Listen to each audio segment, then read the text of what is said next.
hundreds of years from now, people can come in and pull them off the shelf. Your great grandkids. By that time, the world will be destroyed. Oh, I hope not. What is your name? William, but I go by Bill Bates. Do you have a middle name? It's F, but I've never used it. B-A-T-E-S? Right. When were you born, Bill? October 31st, 1924.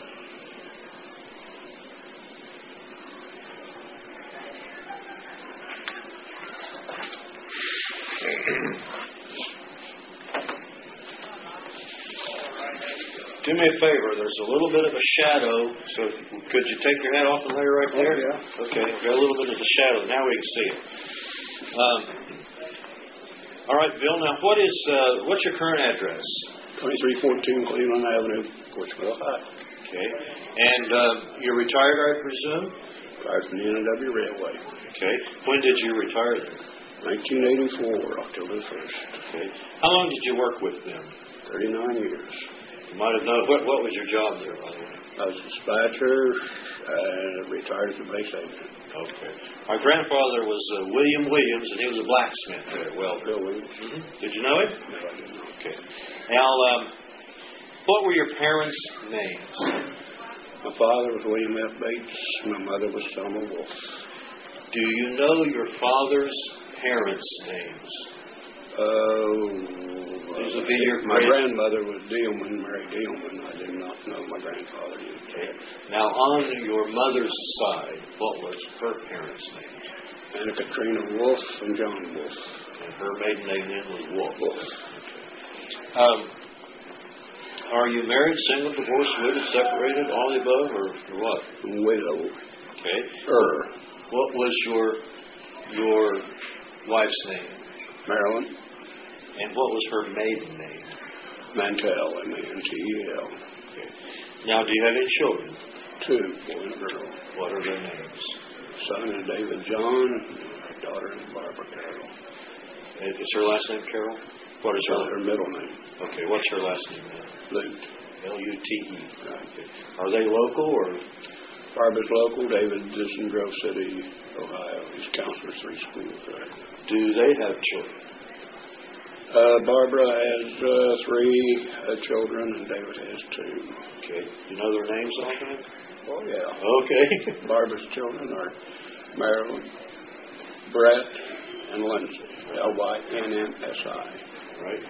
David's children is Brian and Kelly. Kelly and Brian. Kelly's the winner. Now, were you in the Army, Navy, or what? Navy 4 years, Naval Reserve 8 years, and Marine Reserves 8 years. All right. Now, did you? When did you go in the Navy? October 31st, 1941. Did you join? Were you drafted? What? There was no draft then. I joined. Okay. Why did you join the Navy? You joined before the war started, didn't you? Correct. I joined it with my brother. He was on the Hornet. Mm-hmm. I joined to be with him, and there wasn't any occupation, there wasn't any jobs, so I just went to the Navy. Okay. Did I ask you your occupation? What did you retire? The NW Railroad. And you were the dispatcher there. Yes, retired base agent. Back then, there was no work, so the Navy offered a way for employment, so to speak. True. $21 a month. That's good. That's what I made. $21 a day once a month. When were you discharged? That was October the 31st, 1945. What was your rank at discharge from the Navy? Quartermaster second. Okay. Now, when you joined the Navy, where did you do your basic training? Great Lakes, Illinois. And what was your MOS then? What did they after that, they trained you as a certain thing. Well, they transferred me from Great Lakes, Illinois. I was there when war was declared. I was in the refrigerator. It was butter patties when the war was declared. We didn't know what Pearl Harbor was. You were in the refrigerator? In Great Lakes, Illinois. You were physically inside a refrigerator? Well, I was working there. Okay. On KP. And you had a tray of butter patties. Right. And now somebody comes into the refrigerator and says, war is declared. No, said Pearl Harbor was bombed. Where's Pearl Harbor? And you said, where's Pearl Harbor? Right. So did everybody else. Okay. Well, what did you think after you heard that? I mean, other than then thinking, where the heck is that? What came next? Well, they gave us a leave that night. We went to Waukegan, Illinois, and we tore the damn place apart. You tore the place apart in Waukegan, Illinois? Right. The reason we did that, they had signs on the lawn, sailors, dogs, tramps, keep out. Sailors, dogs, and tramps, stay off, and all that. So we tore the signs off and tore the place apart. In Waukegan, Illinois, there were these yard signs. Right. And the sign said, sailors, dogs, and tramps. Keep out. Keep out. And can I assume then that offended you? Yeah. Okay. You tore the place apart. So did the rest of us. And did you end up in jail or anything like that? What happened? No. They took us in front of the captain's mast the next morning and asked who did it, and everybody in the company stood up and said they did, so they couldn't do anything to any of us. All right.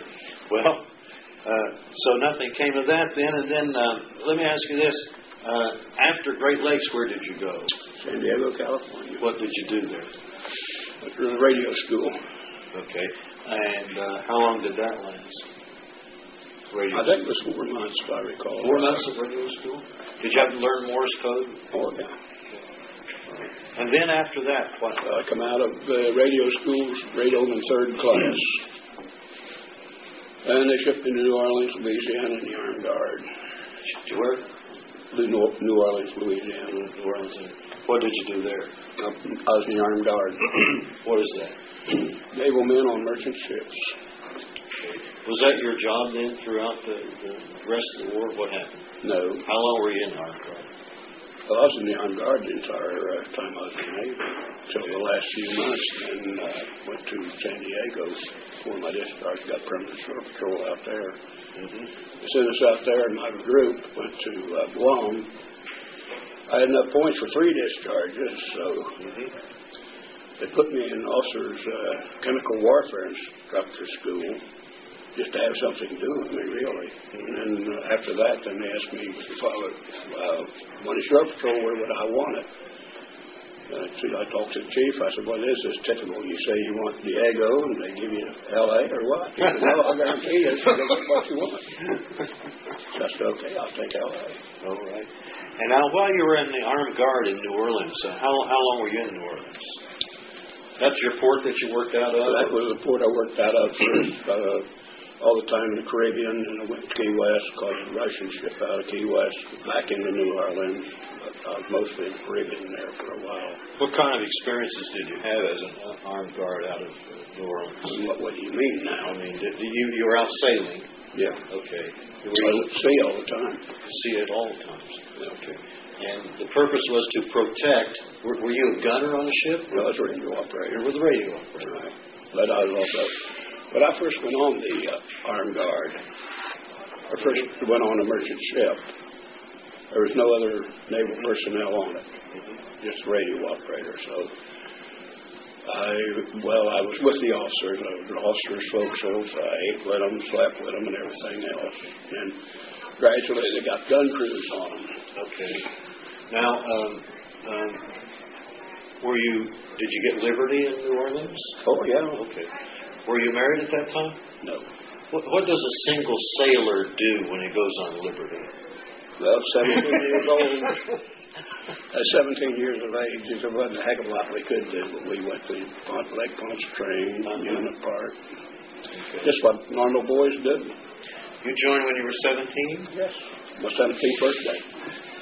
Were you... went in the minority cruise. Okay. Now... See, that's why I said I had enough for 3 discharges, but I couldn't get out because I was in the minority. I signed up in 17 and 21. I stayed on my enlistment was up. Did you go overseas any then? Yes. Where did you go? You went to Guam? No, this is after the war. Oh, after the war. Well, then during the war, did you go overseas? Overseas, as I said earlier, we went to the Caribbean, and they shipped me to came back into New Orleans on a ship. I forget which one it was. They're not even in records of those ships now. And I went to Brooklyn. They sent me to the Mediterranean, North Africa. We ran a shuttle between North Africa, and we ran between Bona and Desert down there, and we took Italian prisoners from Messina, Italy, into Messina, Sicily, into Taranto, Italy. Okay. During this period of time, were you in combat any? We were under continual combat, from aircraft and submarines. Now, you were on combat alert for... Right, all the time. Okay. And were you ever attacked then by... Oh, yeah. We were attacked by subs, and the convoys were attacked by subs and planes above. Was your ship ever sunk? Not down there, no. It was in the Caribbean. Was it sunk in the Caribbean? Yes. Trinidad. What sunk? A submarine? Submarine. A German submarine, I presume. Right. Is there any? Okay. Now, your ship was sunk. What happened there? Did you go into the water? You ended up floating around? Yeah. I was in the water. I was in there 13 days. I was listed missing in action. My grandmother got a note missing in action. I got down to about, I'd say, 90-some pounds. Tin Can picked us up at Tin Can Lee. They rescued you? No, got us out of the water, yeah. Of all these places that you've been and overseas, did you bring back any souvenirs or anything? Yes, I had quite a few. Well, I had souvenirs. I gave them all. Most of them I had. My son has them all. I see. He has all my medals and everything else. I gave them to posterity. Okay. I didn't keep anything. Have you kept in touch with any of your friends? No. But after the war ended, you went into the Marines or the reserves. They were there for 8 years. And a good friend of mine was in the Marines. He said, Bill, he said, why don't you get in the Marines? He said, they need instructors, and you're a good instructor. So I did. I went there, and then I competed in Marine competition. I finished third in the... What is Marine competition? That's shooting the rifle? No, that is a oratorial contest. What is teaching. Oh, interesting. Yeah, I was in Philadelphia for that competition. I see. I ended up third place. Very good. That would be a national competition. Third place in the whole nation. Okay. Did you like the service? The Navy and the reserves?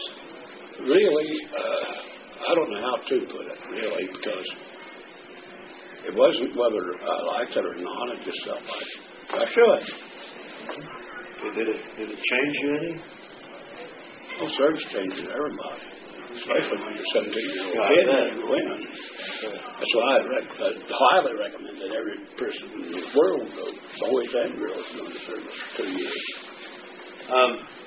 Have you ever been back to visit any of these places that you were at? No. The only place I've gone even close to is the Caribbean. I went to the Virgin Islands for a vacation. Okay. I wasn't there during the war. Do you have any tattoos you want to talk about? No way. You're a sailor and you didn't have a tattoo? Nope. Okay. That was when the court-martial offense for it. Getting a tattoo is a court-martial offense? Certainly. Well, once a person got a tattoo, you can't take it off. What? They wouldn't drum them out of the service, would they? No, they gave them a few extra days, gave people something like that in the early part of the World War II, because it made them incapacitated for duty. I see. The earlier tattoos are not as they are today. They were usually infected from them. And they used non-sterile needles and everything else. They were stupid for them. Bill, is there anything you'd like to say to the people watching this 100 years from now? No, nothing that I know of. I hope they never go through what we did. Well, I really appreciate you doing this, and thanks for everything you did. You're welcome.